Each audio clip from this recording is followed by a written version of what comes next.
Welcome to the Life Switch Show. I'm Adam Kowalik, your host.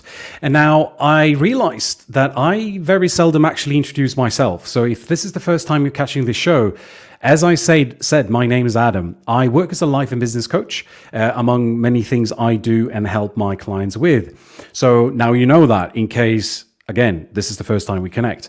We are meeting, my guests today are Amanda and Ryan, and we're going to be talking about happiness from all corners of the world. You do want to stick around to listen to this episode if you are wanting to travel, work, and live a very freedom-based lifestyle.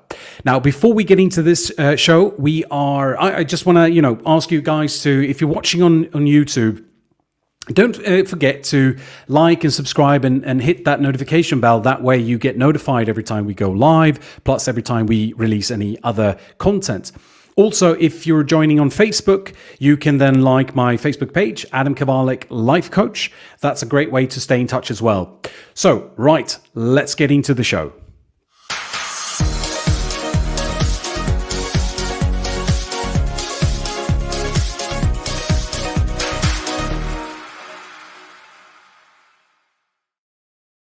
Well, as I said, Amanda and Ryan are joining me today. They're from Canada. They met while studying at the university. After graduating, they went on a big world trip, traveling in Europe, Southeast Asia, Australia, New Zealand, many, many places. And once they returned back from their travels, they did what was expected of them. They got a big kid job. They worked 9 to 5, Monday to Friday for 2 years. After which they decided to once again go traveling in early 2014. And this time things were different. They had made a switch and they were not going back. So a big welcome to my guests today, Amanda and Ryan. Hey. Here we go. Adam. Hi, guys. Thanks for having us. It's nice to see you. Well, it's nice to see you, and I'm super excited to have you here for many reasons. And I'm going to get into all the reasons soon enough, but I'm super glad to have you here. Yeah, we're excited to be here, and I just love this whole vibe we have going on with the coffees and the chairs and all the good stuff. Yeah. Well, that's thanks to Cruise Creative Media, who actually designs the studio for me. It's a nice look. It makes it feel a bit more friendly, even though we never met in person. This is a great way for us to hang out for an hour. Yeah, absolutely. So guys, this is a really cool thing. First of all, I love what you've been up to. I have a personal interest in the lifestyle you live and the way you do it. Plus, you guys, this is the first time I actually have two people on at the same time. So we're doing this for the first time, and I think this is just a wonderful episode to have, and to have this conversation about happiness around the world and how we make that happen for ourselves. And I know that the audience that's been tuning in now every week, we talked about many times about these freedom lifestyles, and that's why I thought it was such a brilliant way for us to bring you on, because you guys are really living it. So. Yeah, I mean, am I now telling you all the reasons why I'm excited to have you here? I think so. I just gave it away. So, well, again, very much welcome to the show. I'm super glad to have you here. Can you tell us a little bit about yourselves for anyone who's tuning in? Yeah, do you want to start? Yeah, for sure. So I'm Amanda of Amanda and Ryan, and we're both from Western Canada. And like you said in the intro, our paths cross in university. So we met in university, and I think both of us had this individual plan to travel, and it was kind of like, okay, we should just do that together, because we've been dating for a couple of years at that point, and we had no idea how that would go. And we just recognized that within the other things we had in common, we had this mutual love of travel. And on top of travel and traveling, I'm really passionate about yoga. So yoga is the other thing that I do. I run a podcast and a business on the business of yoga. So helping yoga teachers and yoga studio owners with their businesses. And then just love, being able to travel the world and meet other like-minded people. We're in Mérida in Mexico right now. There's a great crew of digital nomads here. We went to a killer CrossFit class this morning. So if we're delusional at all, blame CrossFit. And yeah, I think that kind of just sums me up. I like guacamole a lot, so that's a fun fact about me. That is a fun fact. Yeah. And so for me, Amanda touched on a lot of it in our journey together, but grew up in a pretty small town in Western Canada. And I think when you grew up in a place like that, you grow up with the sense of like, hey, the world is out there and I've got to go explore it, right? It's not like growing up in New York City or something where you're like the things that happen on TV happen in your backyard. And so kind of from the youngest time I can remember, I just knew like as soon as I could leave, I'm going to leave. And so I went to university and it was kind of like, oh, once I'm done university, I'm leaving the country.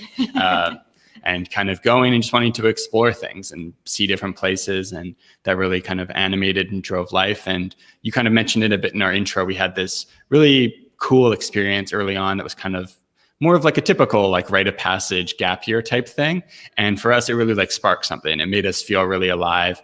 And then after that, we kind of went through a few phases, but really we're trying to think, hey, how can we live our lives with that, with that spark? How can we live in a way that makes us feel alive and not have it be some type of phase or something that you feel, a couple weeks a year? How can we really make that the way we live day to day?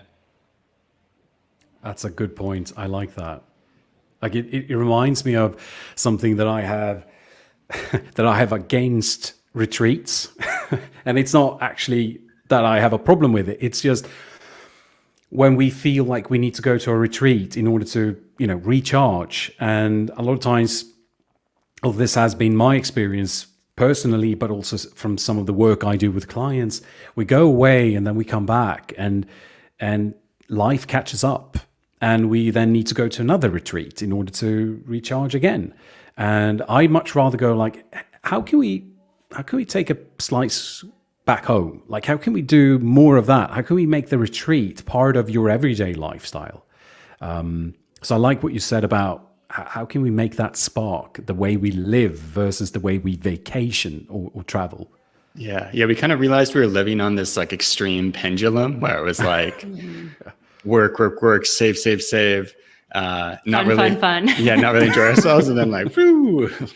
Yeah, it's kind of crazy too. Like we went on that first trip like a decade ago. So 2011 was when we finished university and we went on this trip. And at the end of our 6 months abroad, we both sat down and wrote in our travel journals, like things that we had learned from the trip that we wanted to incorporate back into our lives. And I remember looking through that, 2 years later as we were embarking on another trip, and all the stuff still rang true to me as things that I wanted, but it wasn't the way I was living. Like it just almost felt like it was another person in another lifetime that had written this stuff. And I'd become so disconnected from it just in this like day-to-day grind. And, for us, it was really like, okay, exactly like you say, like, how do we bring the passion into our day-to-day life? Like, how can we bring the adventure and the travel into day-to-day life, regardless of where we are in the world? And then also combine that with having a career that we're passionate about, because, the reality is like, you can't, for most people in the world, like 99% of people,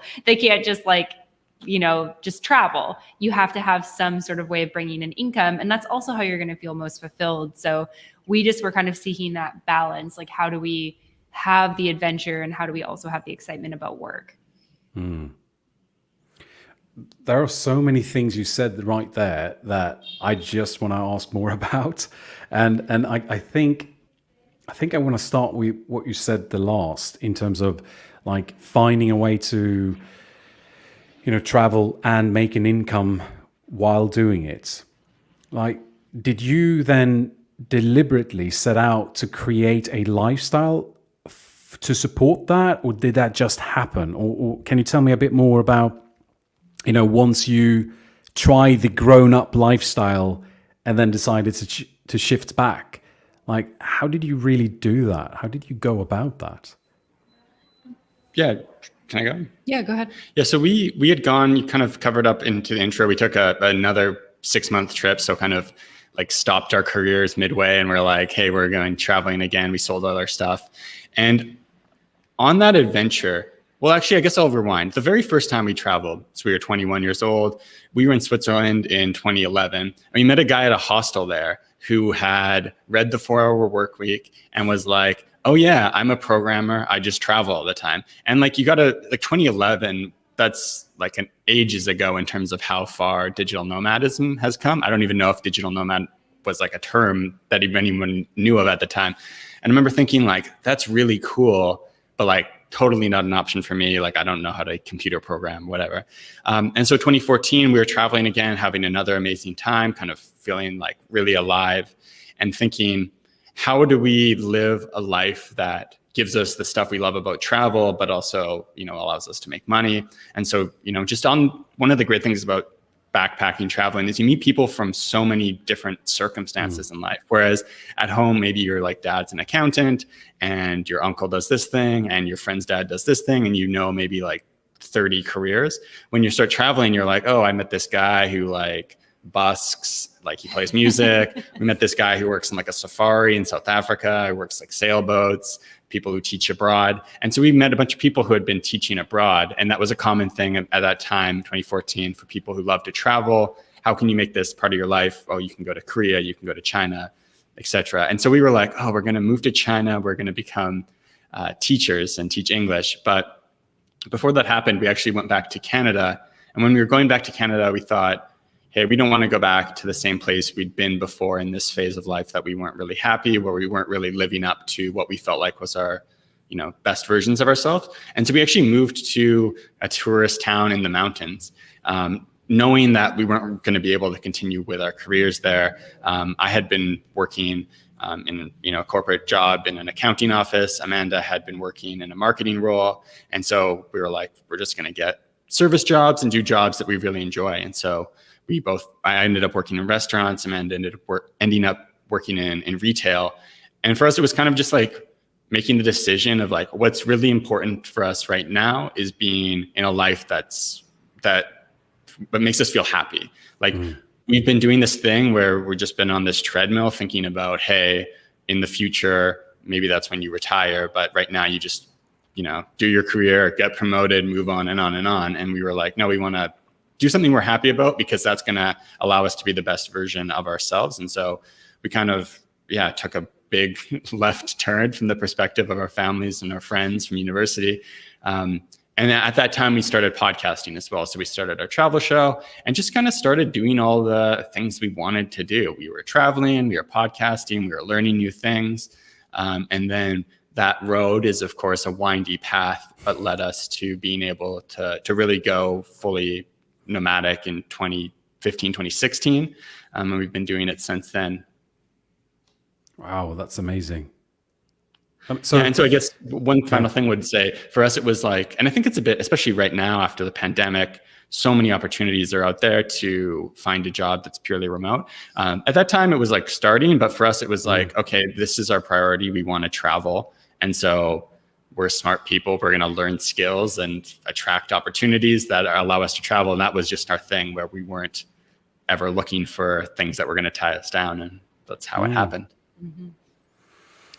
All right. So before I ask a couple of more questions on this, I just wanted to say, if someone's joining us live, because this is a live show, they're probably on YouTube or Facebook, and if that's you and you want to comment or send questions or tell us where you are in the world right now, you're more than welcome to do so. You can do that in your YouTube comments or on Facebook just below this feed.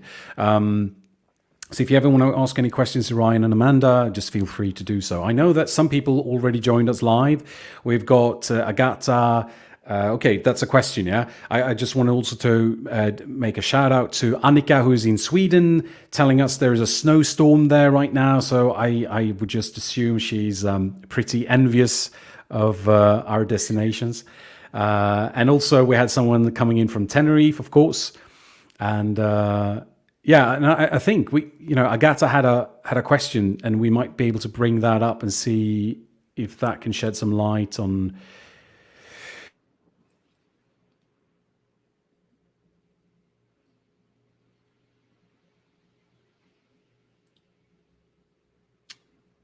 We're frozen.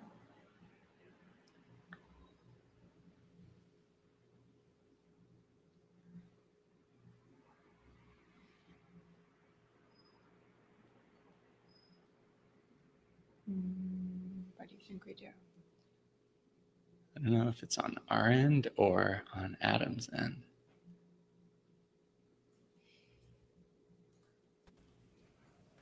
All right. That might have been me, yeah? Can you hear me? We can hear you. Yeah, we weren't sure if it was on our end, and we should just start answering that's the question, me. or if it was on your end. Okay. Which is the beauty of a live show. Something like this can always happen, right? But I was prepared. I knew at one point in one of these episodes there's going to be an interruption. I was really fast on changing the network and everything, which is a thing we learn as digital nomads, I'm sure, to always have a backup. Yeah. All right. Especially did I come through before? Because I said a lot of stuff. Yeah, I think we got you right up to the bit about with the question deciding on next destination. What are we planning for? Do you want to? Yep. Yeah. So we can dive in with this. So, I mean, this is like an interesting question to answer right now, because right now it's, there's a lot more rules and regulations and things that make it hard to plan trips. So I'm just going to kind of take us out of a pandemic world and just talk about like a regular time, how we would plan. So a couple things that we look at are climate and weather. We're Canadians, so avoiding winter is something that we like to do. So we often try to head to places that are warmer than Canada.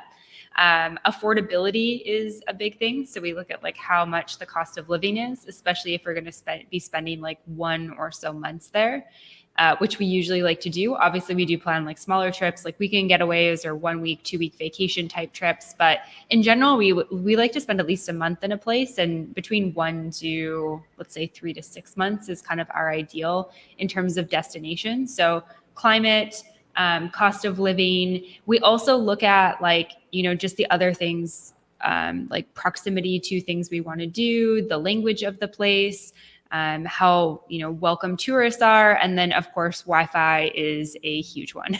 Wi-Fi is a really big one. So we're always looking at like, okay, is this a place where it's going to be, if we go base ourselves there for 1 to 3 months, like, is it going to be an absolute nightmare trying to get our work done, or is it going to be a bit easier? And then the final thing I'll say is we usually look at like how long we can actually stay in a place. We were actually talking about this before we went live with regards to Tenerife. And, one of the reasons we're in Mexico right now and that we've chosen to base ourselves in Mexico quite a bit over the last, I guess, like 3-ish years is because as Canadians, we have 6 months here at a time, and it's really easy to come and go and that type of thing. So that was one of the things that was a bit tricky when we traveled Asia, is like, we love Bali. Like I would probably still be in Bali if they would like have just let me stay, but it's a bit more tricky with the visa and that type of thing. So those are a couple things that we look at when planning destinations. Do you have anything to add to that list?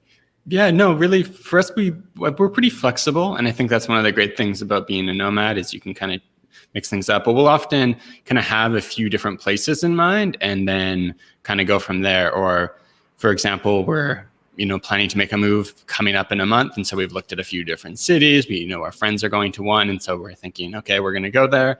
And then we usually go from there and look at a co-working space, look at gyms, and then kind of look at a map and say, okay, where do we want to stay based off that?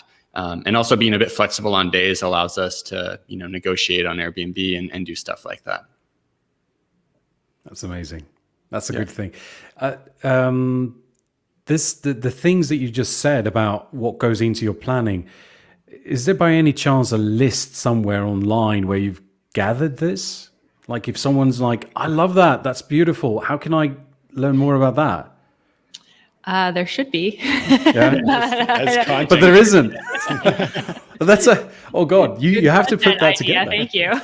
You must put that together. That's brilliant. I know my partner, she used to write, and she kind of still does, but not as much. She used to write for a Swedish travel blog called A Different Life. Well, not in Swedish though. It's called Ett annat liv in Swedish.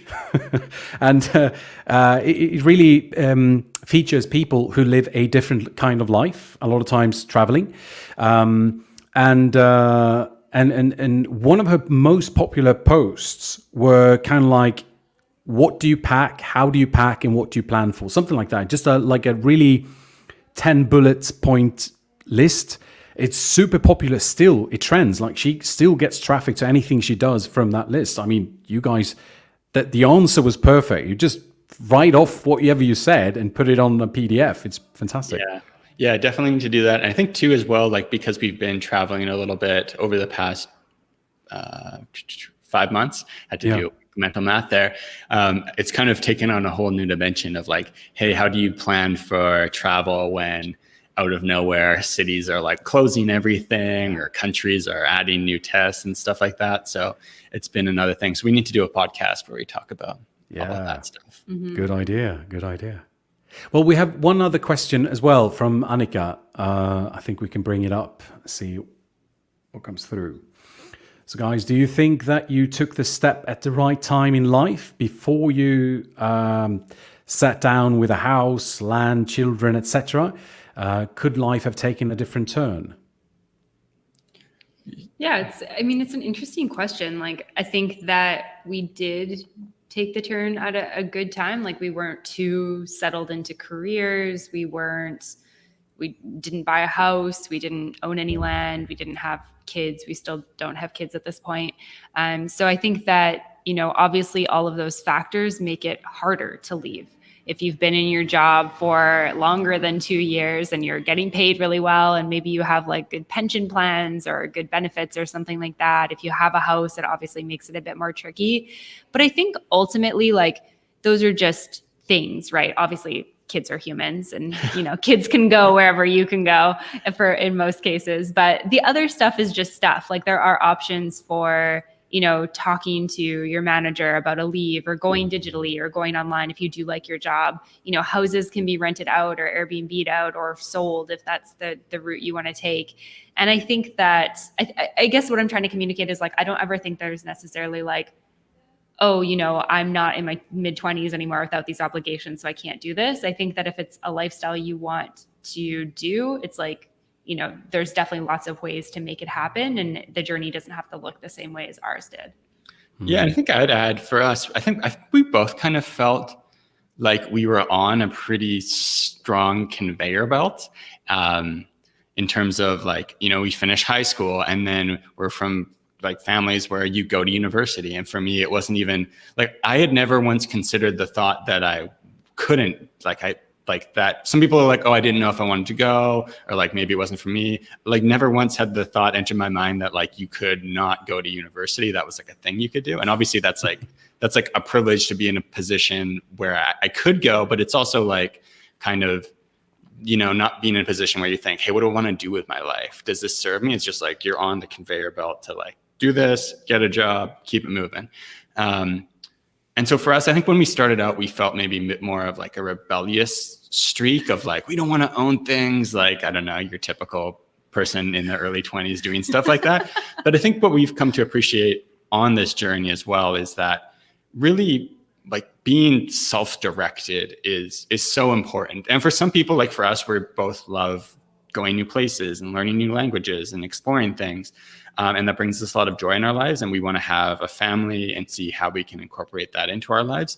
But also, like, there's lots of people who, enjoy raising a family. And I think that's like so important. And owning a home and like creating a beautiful home for yourself and with connections to your extended family and, having a bunch of kids, like that's obviously a very joyful thing to do in life, if that's the life you want to live. Like, obviously, if you've always wanted to adventure and you've kind of settled in this spot where you can never travel, that's not great. But if you also want to, like, if you want to have kids and have a family and see your friends every day, being a nomad's not really the best option either. So it's about doing what you want to do and not letting, society or a certain group of, influencers direct your life. It's about directing your own life.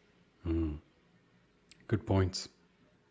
So would you say it's expensive to live a nomadic lifestyle, or expensive to travel this way? Or So I think it's really going to depend on where you're going. But in general, we're from Canada, which is one of the most expensive countries to live in the world. So for us, we try to pick places that give us a better quality of life. I mean, Mexico is a great example. Like, our rent comes down when we're here. Our food comes down significantly when we're here. And, we're able to do things, day to day and week to week and adventure around for a much lower cost. So one of the things that actually kind of drove us to go to Southeast Asia when we first started out as nomads is that we weren't making that much money.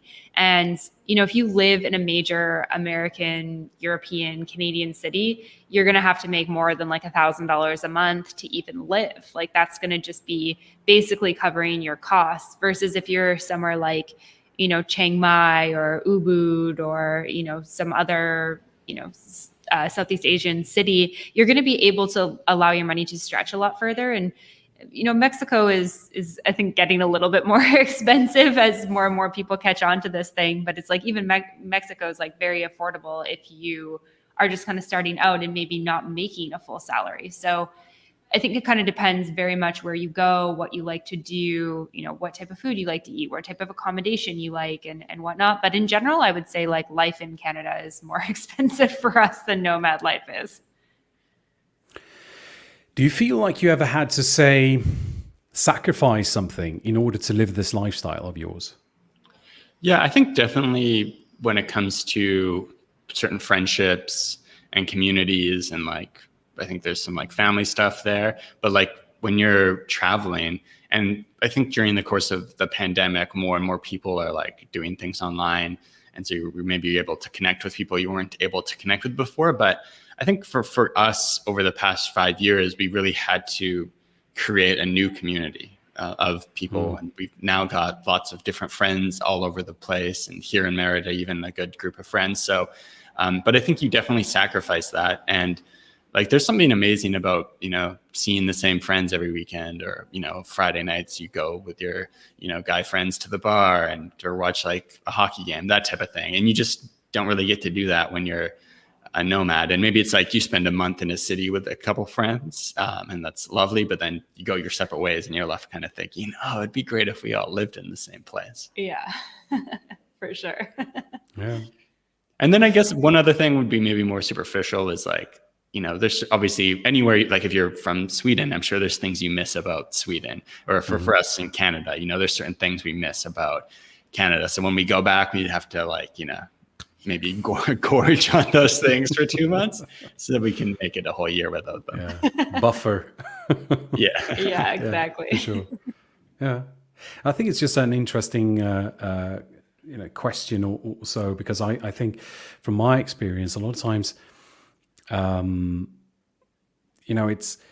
it's like you said that so well, I think, Ryan, that if you value a house or a family or closeness to friends or this or that, then maybe a nomadic lifestyle isn't for you. But if there is this calling, this pull, this attraction to adventure or the unknown and travel and stuff like that, maybe there's a way for you to explore that a bit more. And from my perspective, it just kind of feels like I've said yes to this lifestyle. And in saying yes to that, it also means I've said no to a few other things. For example, like a flat screen, a plasma TV, or something like that, or riches, or certain things. Even as you said as well, I might not have the closeness to some of the people I would love to be close to every single day. And that is the choice. That is the deliberate decision that I've kind of made. And at the same time, like, I'm choosing to align with what really lights me up. But I do think that sometimes, so basically what's on my mind right now is this: can you have it all? Right? Can you have it all? Is it really possible? I don't know if you've ever entertained that question before, but do you have any ideas around that? I think it's an interesting question, because I think we all have to individually define what having it all means, because that's going to be different for everyone. But I think this is actually one of the things that I've struggled with. Like, sometimes when Ryan and I are traveling a lot and we arrive in a new Airbnb, and maybe like the bathroom's kind of dank and dirty, or like it has something where I'm just like, oh, this is just frustrating. I'm like, I just want to live in, my dream house. I want to have a home where it's like, I know that this stuff's clean and I know that it's new and I know that it's nice. And like, I don't have to worry about crappy pillows and Airbnbs or, arriving and not having like a nice bedside lamp, like just these simple privileges that are like, they don't really matter, but they just make us comfortable. And then I think about like, well, if I had all of that, would I be happy? Or would I just be like, oh, I kind of miss having like the dank bathrooms and like complaining about that. And I kind of land in this like middle ground of, as humans, I think one of our greatest sort of flaws and challenges is just being very content with where we're at, because we're always kind of looking for something else. And I think that that's really advantageous for us as a species because it's helped us develop and survive over the years. Yet it's like in this time where, when I'm in a space where I have the privilege to be like to be safe and comfortable, that turns into these other things. And I don't know if we can have it all, because I don't know if we'll ever be happy if we quote unquote do have it all. Yeah, I think as well, for us, something that really kind of drove that home was, so we'd had, lots of experiences as backpackers, which is amazing. You've got your savings and you're out there, you don't have to work. You're just kind of waking up every day thinking about, what do I want to do today? What's going to make me happy? And I think that's such an important thing to have, because for, however many years of your life growing up, you basically never have that option to think about that stuff. And so for us, we're like, well, if we could travel and we didn't have to have this anxiety about our constantly depleting bank accounts, and we'd have more of the purpose from doing our jobs, that would be kind of, like having it all. It'd be the best of both worlds.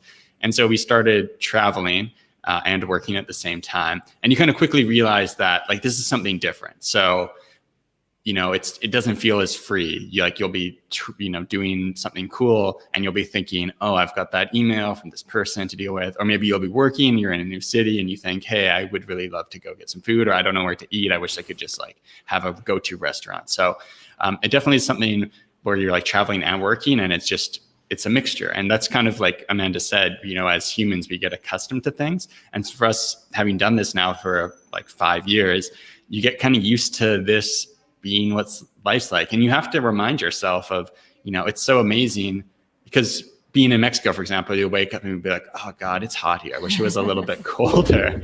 And then you have to remind yourself hey, it's -30 in Canada right now. We're so lucky to be here. It's cold in Sweden. Tony just Yeah, exactly. I was just going to say, good timing. Yeah. But you do, I think, no matter your life circumstances, and this is, so many rich people are so miserable. And I'm sure that's the case with so many. Probably a lot of digital nomads are miserable too. And a lot of people who are just stuck wherever they are miserable. So it's really about having the life skills to remind yourself of how good you've got it, but also knowing there is something about us that certain lifestyles speak to, and you kind of got to move in that direction, while also reminding yourself that it was a good time, or that it's, reminding yourself of what's good about your situation without just being complacent about the fact that you can't change it. Well, I think I put you on the spot with that powerful or that deep question, but I just couldn't hold myself back. And I really appreciate your replies, both of yours.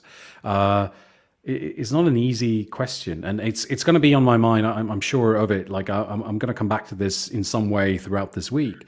But I think you guys, you really shared some really good insights around that, how to navigate that whole thing around, how can we have it all? I mean, so I know for a fact we've got one other question coming in here around finances and income streams and stuff. So maybe this will also help touch on the topic. So for anyone who's listening, I just want to read the question as well. So how do you manage your finances? Do you have a multiple streams of income or one business? How did you establish yourselves to not run out of money in the middle of your adventure? Can you speak to this? Yeah, for sure. So this is a really good question. So we have multiple streams of income, both of us do, and they're kind of grouped under a couple different things. So we have our travel business, so the World Wanderers, which is the one that's been flashing at the bottom if you're watching this live. Thanks, James, for that.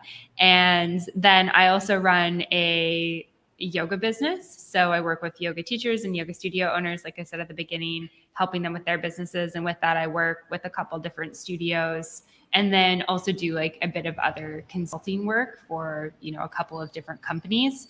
And so, bringing in that income, I'm just consistently looking at like how much is coming in, how much is going out. And a couple of these, I guess, consulting gigs I have are more longer term. Like one of them has supported me throughout the entire time I've been nomadic. And it was actually something that I started before I was nomadic, and it just worked out really well to transition into an online job. And then, we work on different things where we bring in our own money, like through podcasting and through courses and other different projects. So always trying to like manage that sort of like, how are the like consulting gigs going? Is everyone happy with that? Is that going to continue, or is it more project based? And then looking at the money that we're bringing in individually as well. And then I'll let Ryan touch on what he does as well. But I think it's just like always kind of making sure that there's enough there, and then trusting that you've got the skills to like expand your business, expand what you're doing to bring more in. Yeah.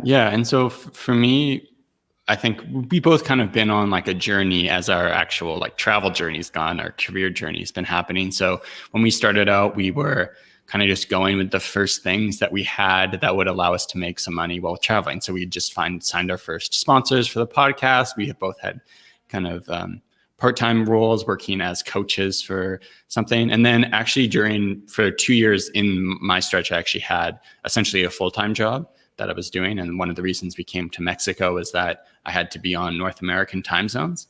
And then moving forward to today, I do, of course, our podcast together. And then I actually work as a podcast producer. So I help a handful of other people with their shows. And then apart from that, work as an advisor for an education company as well. So kind of all those things together allow us to live this lifestyle. And because it's kind of one of the things about like a freelancer lifestyle, it's kind of like you're surfing, right? Like you're like, hey, things are going well now, but we don't know what's coming. We don't know like if there's another wave, if I'm going to fall off this wave. So we're always kind of aware of, we're not like the super detailed, hey, I've got X dollar budget to spend today, kind of go a bit more by month to month feel, but we know our budget, we know kind of our incomes. And then if we lose a client, we're like, hey, we have to, maybe not go for lunch today at a restaurant, that type of thing. If we, gaining clients, we're kind of like, hey, maybe let's do something extra this week. So kind of paying attention to more of that top level with that type of stuff. That's lovely to hear. It's funny. I don't think I've ever given that answer myself, but you're absolutely right. Like the lifestyle we live at times demands, based on who you are and what your background is. But I like what you just shared around how many different things you do. It's amazing. Like you do this, you do that, a little bit of this and a little bit of that, and I think that is part of a lot of times the lifestyle in terms of you might need to leave the old way of looking at a 9-to-5 job. Like you go in Monday to Friday and you have that, and we might want to open up to the possibility of, no, maybe I'll do 3 different things. Maybe at times I will be the technician, and other times I'm the consultant, I'm the expert, right? And you might go in and out of those roles, even throughout the day. So I think that is such an important distinction or detail to remember, that don't necessarily believe or think that it's going to be one revenue stream. You could diversify, and you could get a job working remotely, so that you have some form of stable income, and then you do some other stuff on the side of that, growing your own business. I think that was a good insight that you shared. Yeah. I think for us too, something we've learned over time as well is it's kind of, I think so much of the way, the economy works, especially in this kind of niche, whatever you want to call this, of being freelancers, but you kind of have to have a certain sense of trust, right? Like you've got your skills, but for me, for example, in 2014, we started our podcast. I didn't know how anything around recording audio worked, and kind of just learned as I've gone. And then from doing that, had people start to ask like, hey, I want to do that. Can you help me with that? And so from helping others do different things, you learn more and more and more along the way. But for us, especially when we started, we didn't have, hey, we're going to do this, this, and this. Okay, let's take our first step. Let's make our switch here. It's kind of, you've got to decide, I want to make this change. And you start walking down that path. And then as you do that, people start, you have conversations with people. Someone's like, hey, I've got a podcast. You're like, oh, maybe I can help you with that. And you find people you can help with things, and they know people. And that's kind of how things happen. But it's not something we can control and direct before we get started as much. Yeah, that's resonating with me. And it reminded me also about something Amanda said as well, that you kind of trust that I can't remember exactly how you said this, but it's almost like trusting your capabilities or your ability to figure things out. Like one thing that I often talk about is, don't focus on resources, focus instead on your resourcefulness. And what I mean by that is that the one thing, resources almost by definition are finite, but your resourcefulness is infinite. So like if you trust your own ability, capability of figure things out, you can pick that up. That's going to be with you every single time. Like wherever you are, you can bring that to the table. You might not be able to bring all the money at times because there are none, or you can't bring certain things. You might not even have time for things at all times. But at least you have the resourcefulness of figure things out. And I do think that, and the way I connect resourcefulness is really connected to self-esteem. So Nathaniel Branden, an American psychologist, he dedicated his whole life to the topic of self-esteem. And he says that there are two parts to a healthy self-esteem. And he would say there is self-respect and there is self-competence. Other words for that could be self-love, and then you would still have the self-competence piece. And both parts are important in order to have a healthy self-esteem. So self-esteem is the umbrella of that. And then you would have, because if you think about it, if you don't respect yourself, if you don't accept yourself or love yourself, you're good at things, but you don't kind of like yourself, then it's not going to be a healthy self-esteem. Now, even if you do love yourself, but you don't trust in your own capabilities, it's going to show in your self-esteem as well. So it's by having both of them that you actually get to have the healthy self-esteem. I think the self-competence piece is very important because it allows us to trust that whatever happens, I can figure it out. And if you don't have that, almost anything you face in life is trickier, like fear of change, because you don't trust you have the capability of figuring it out.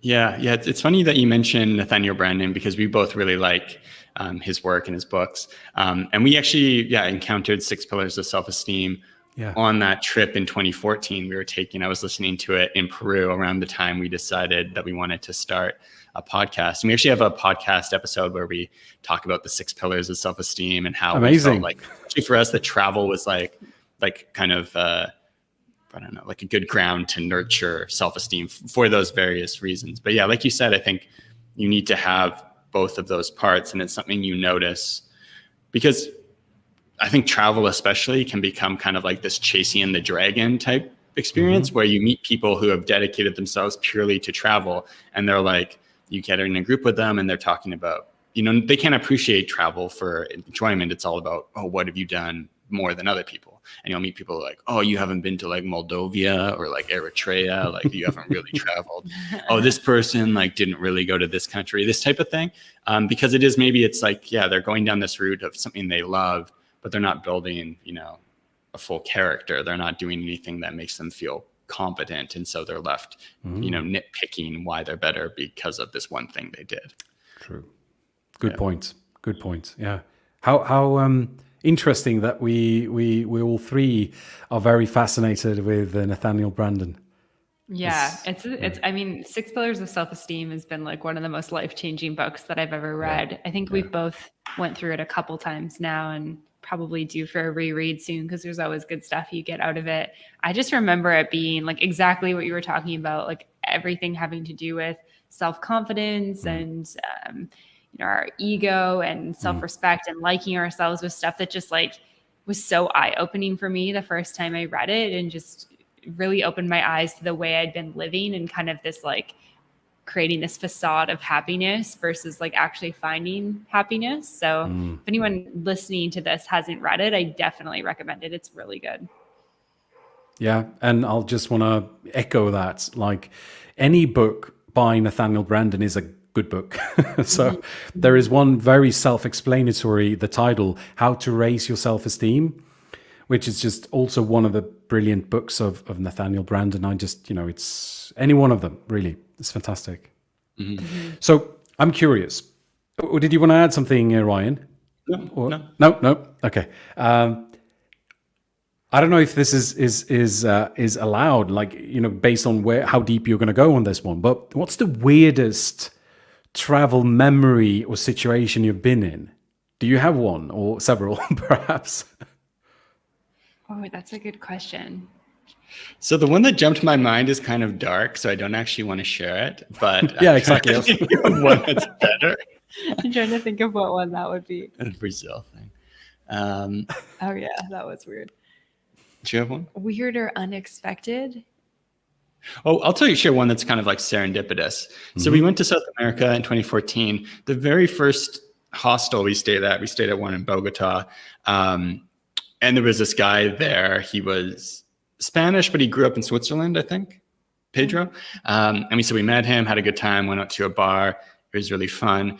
And then we went, we traveled around Colombia for a month, went to the Galapagos Islands, came back to Ecuador. We're in Quito, and we're in like quite a decent sized hostel in our room. And then one day in walks Pedro from Colombia. And we're like, this is random. What are the odds? Like, not only is he in the same, like there's the Gringo Trail, of course, in South America, but like same timing, same hostel, same room, crazy.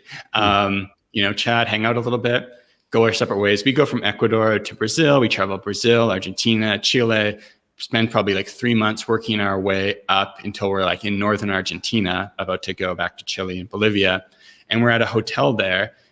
This is like 3 months after the fact. And one day leaving our room, walking down the hallway, it's Pedro again. Like it's the same guy has somehow just managed to stay at the same hotel that we are. We managed to hit cross paths again a couple months later for the third time on this trip. It was just, you have these weird situations, especially when you're traveling, because there is like kind of a path people follow. And so you meet lots of people and you'll run into people. But for us, that was definitely a weird one where you're like the same guy 3 times.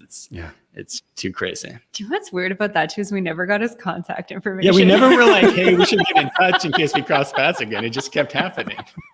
Yeah, like we don't have him on Facebook to this day. Like I have no idea where Pedro is. He could be in Mexico. Well, sit tight. You're probably going to run into him any day now.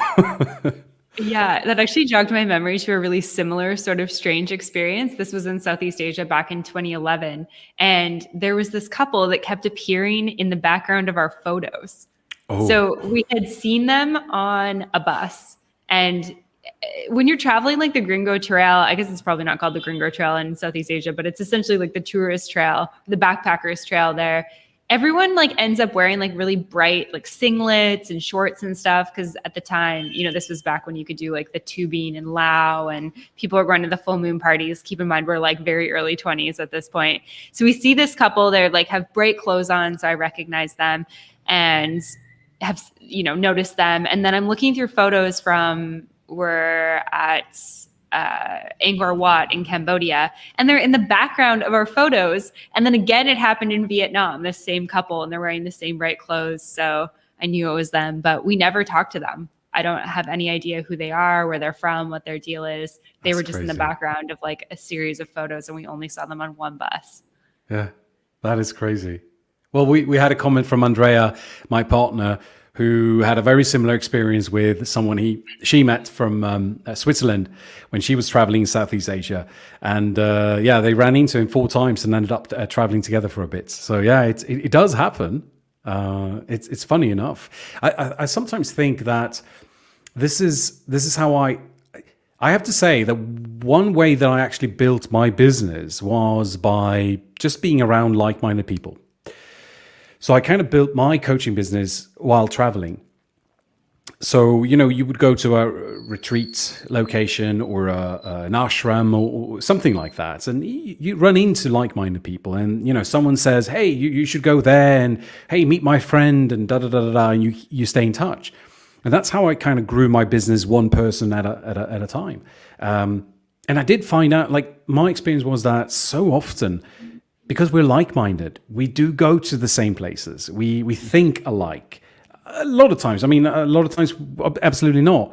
But the really serendipitous thing is that you do it at the same time. I mean, we as you said as well, there were 3 months apart and several countries in between, and still you would end up in the same place at the same time, which is really weird.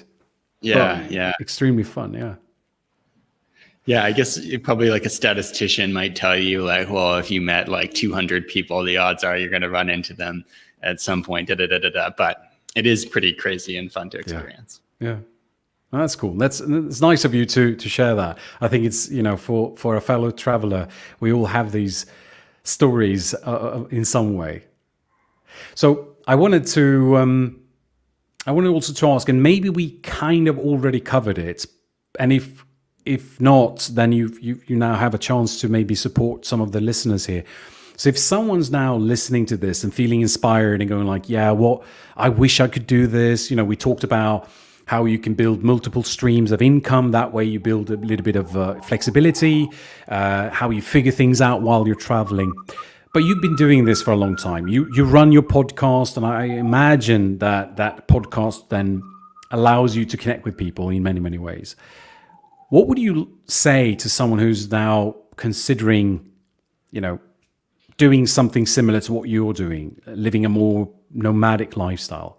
Where can they start, or how do they go about it?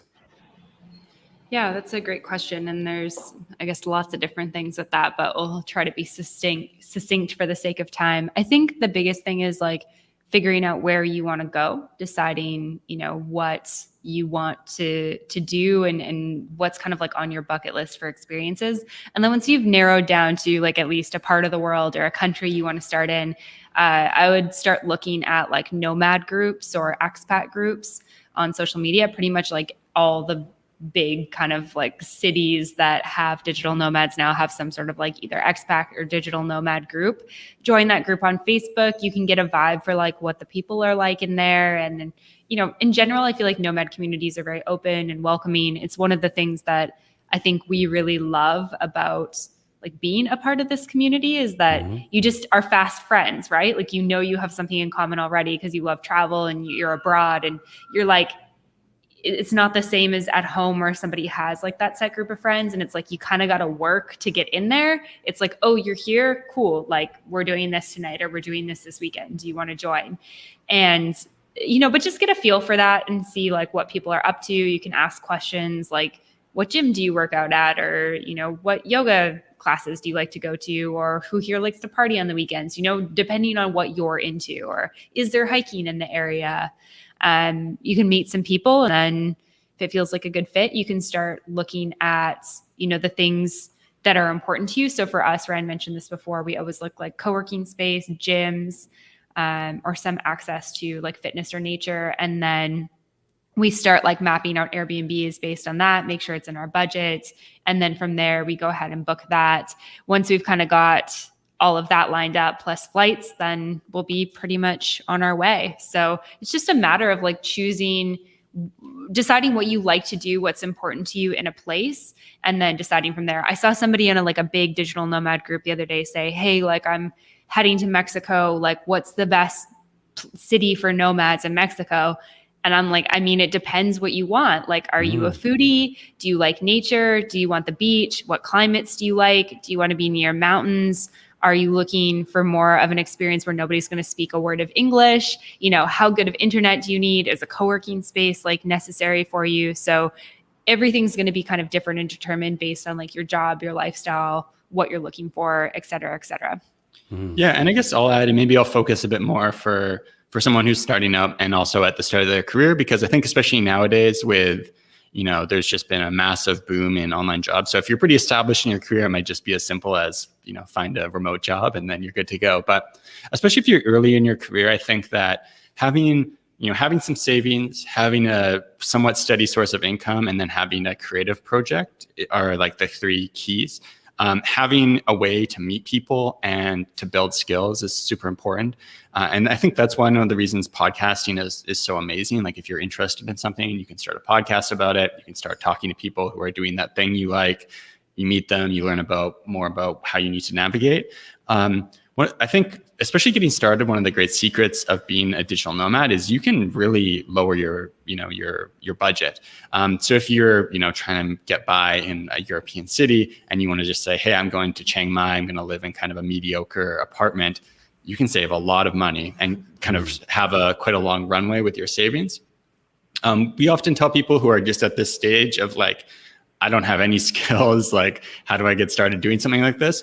Teaching a language is an awesome way to get started, especially if you're a native English speaker. You've got the blessing of having more opportunities. But no matter the language, there's quite a market for it usually.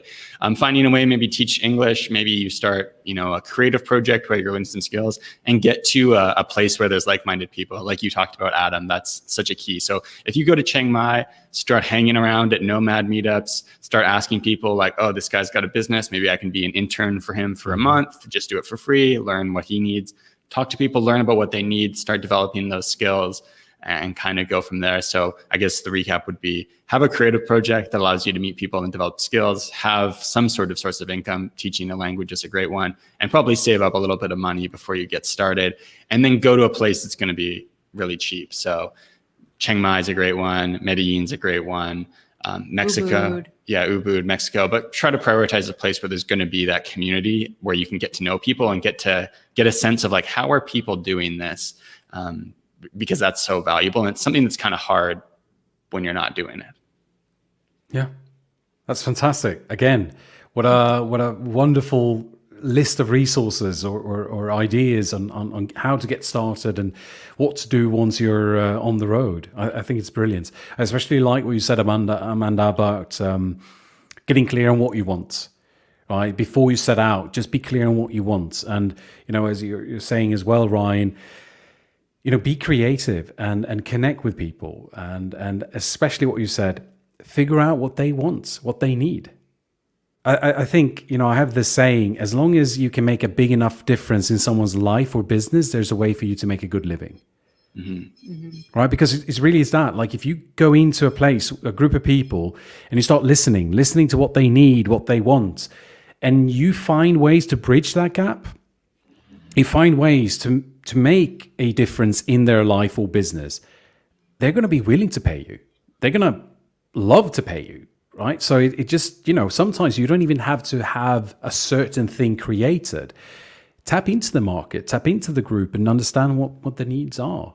So yeah, absolutely. I think there's something really powerful about being able to offer to do some free work for someone, and just say like, hey, I'll do this for free for a month, because it allows people to take a chance on you. And there's a lot of costs in hiring someone.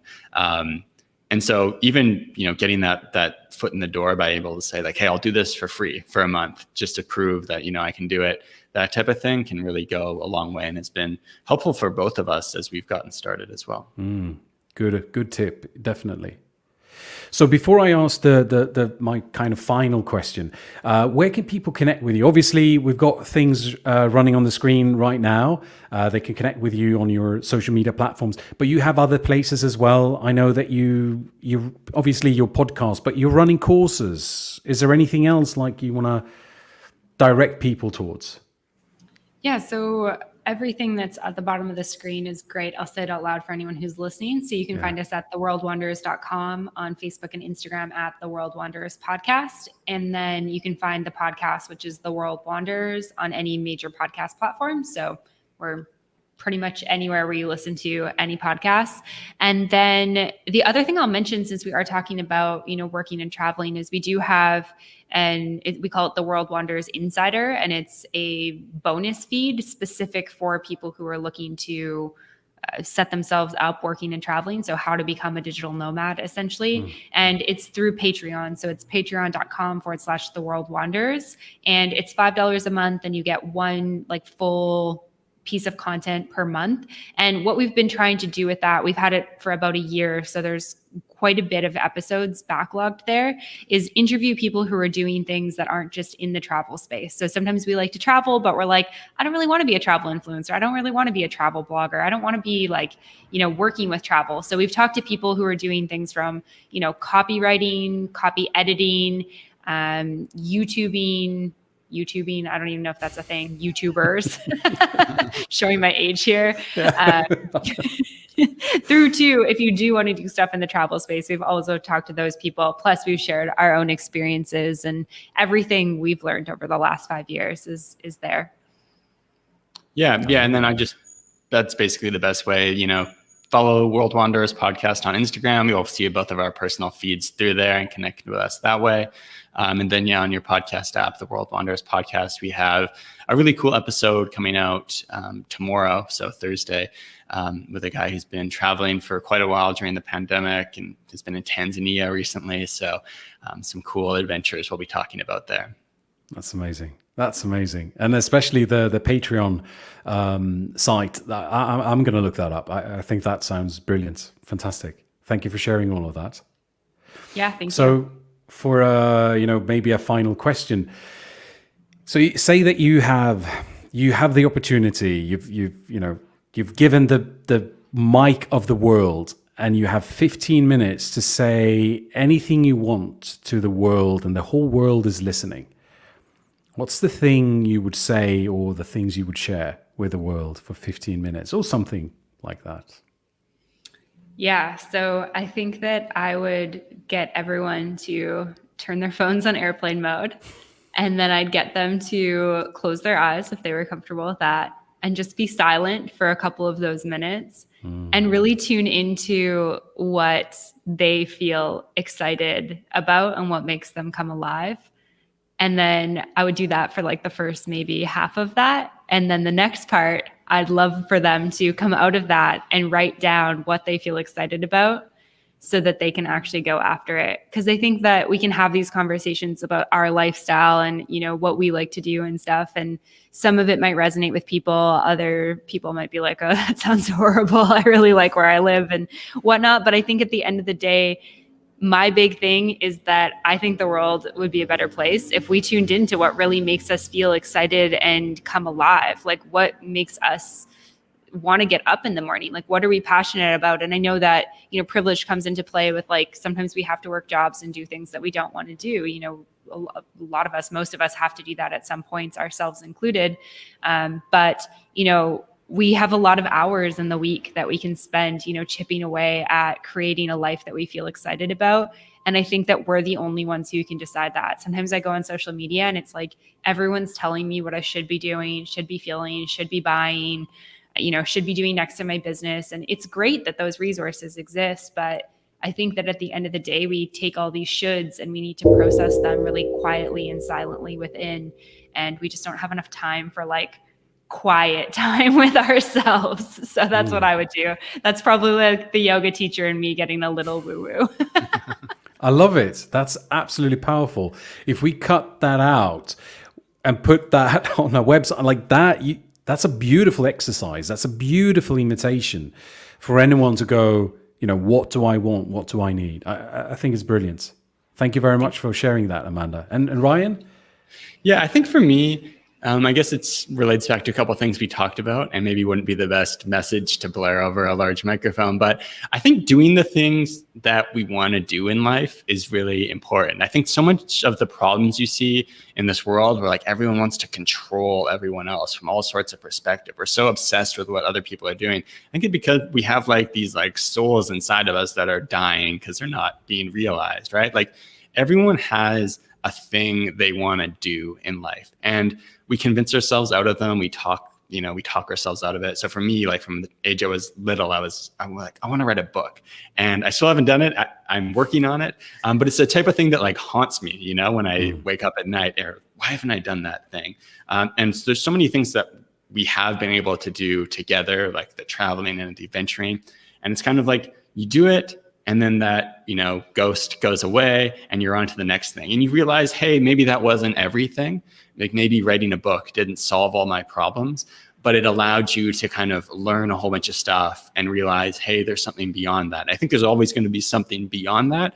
But if we never do it, we're never going to realize that. So maybe if for you, it's like, I want to bike across America, or I want to take a motorbike trip in Vietnam, that thing that stuck at some point and spoke to you.